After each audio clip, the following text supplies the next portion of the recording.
Please watch the video until the end to follow every beat of this tragic and beautiful romance. Chapter 1, The Meeting. He, your narrator, a man who had watched them from the margins, remembers the first time he saw them together, as clearly as a photograph left to dry. It was a summer evening on the edge of town, where the lights of the expensive neighborhoods met the hum of the public park. She, Maren, moved like water, easy laughter, hair escaping a careless knot. He, Elias, was all impulse and clumsy gallantry, a boy from the other side of the divide with an earnestness that did not know how to be subtle. They met by accident beneath an old oak. Maren's father owned the house on the hill, Elias mowed lawns for the same street. A book slipped from her hands, he bent to pick it up. Their fingers brushed and something like a current passed between them. There was no grand speech, only a moment heavy with guilty hope.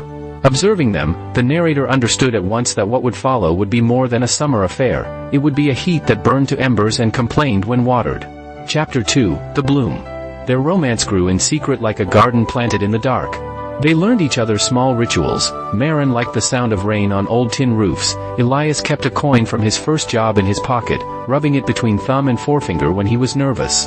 They met beneath the oak and in the back rows of the cinema where whispers and shared popcorn were safe accomplices.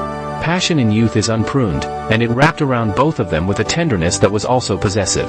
Elias wrote untidy letters he could not deliver. Maren learned to discard them with a smile that hid the ache of keeping them secret. The narrator watched them grow bolder, stealing a song on the radio, dancing beneath streetlights, speaking future plans they hadn't yet earned. In all of this, there was an equal mixture of joy and the knowledge that each joy cast a shadow. Chapter 3, The Fracture. Inevitably, the world pulled at the seams. Maren's family saw Elias as a threat to their careful order, a poor boy with too much heart and not enough pedigree. They forbade visits, stationed friends at parties to watch for him, and tightened the leash on Maren's evenings. Elias, who had never been taught to navigate polite refusal, grew reckless. One night, anger braided with desperation.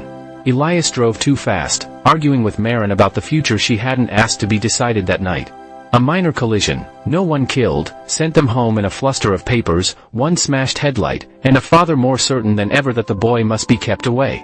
Elias's audacity had consequences, a lawsuit from an owner of the car he had hit, a fine that swallowed his summer earnings. The legal trouble was small in the eyes of the law but vast in the eyes of Maren's family. They used it as proof of inevitable ruin. Chapter 4, The Reckoning. The narrator had watched Elias grow from reckless to resolute. Refused by Maren's family, he did not retreat. Instead, he made promises that sounded like plans.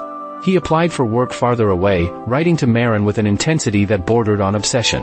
She wrote back with love and fear in equal measure, torn between the comfort of safety and the call of that impossible devotion. When Maren was pressured into an engagement with a sensible young man of her class, Elias's control unraveled. He did not act with violence. Instead, he performed a kind of drama. He printed a pamphlet of their love letters, not to shame her, he claimed, but to make them immortal. The gesture, a public exposure of private tenderness, humiliated her family and placed them in a furious position of power. The city watched, whispers turned to accusations. Elias was arrested not for harm but for disturbance and trespass, a boy punished for making love visible where decorum had been established. Chapter 5, The Aftermath. In the months that followed, the lovers existed in parallel lines. Maren married the sensible suitor to preserve her family's honor. Elias served a short sentence and, upon release, worked in the outskirts where night swallowed his thoughts. Yet love does not evaporate just because it is outlawed by expectation. It lingers in small rebellions, a note slipped into a library book, a song sung softly outside a window, a coin placed beneath a pillow like a talisman. The narrator watched their lives ache with the same unfinished tenderness. Maren, in her tidy house, found that the arrangements of her day could not arrange the longing out of her chest. Elias, who had always believed passion could bridge any gap, learned the slow lesson of consequence. Their love matured into something that honored both impulse and restraint, letters that were fewer but deeper, visits that were planned with the caution of those who had known ruin. Chapter 6, The Reunion. Years slid by like pages turned. Children and careers softened the edges of recollection. But time has a way of arranging old things into new shapes. When Maren's marriage ended quietly, she returned, not as the reckless girl she had been but as someone who had learned the cost of compromise.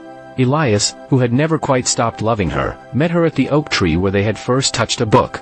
They spoke like two people who had been made of the same material but tempered differently. There was no flinging open of doors or promises of a future without scars.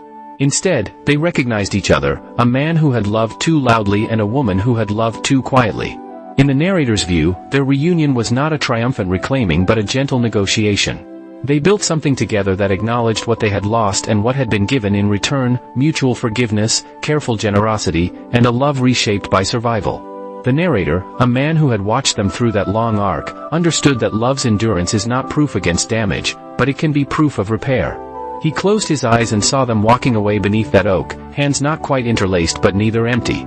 It was not the endless blaze of youth, but it was steady and warm in a way that could one day outlast them both.